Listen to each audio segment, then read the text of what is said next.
A special stretch of Western Avenue bears a new name tonight. Creighton Prep and city officials renamed a part of the road running alongside the school to Tessie O. Edwards Avenue. Edwards taught history and social studies classes at Prep for 23 years, retiring in 1991. During her time at Creighton Prep, she pioneered a new global history curriculum, worked on a scholarship fund for Black students, and touched the lives of thousands. I hope when drivers turn west on off 72nd Street and note the name on the street sign, they will know of Miss Edwards as an agent of change. We are grateful for her courage.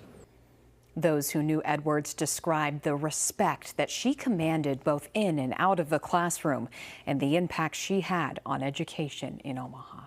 Miss Edwards, an agent of change. How about that?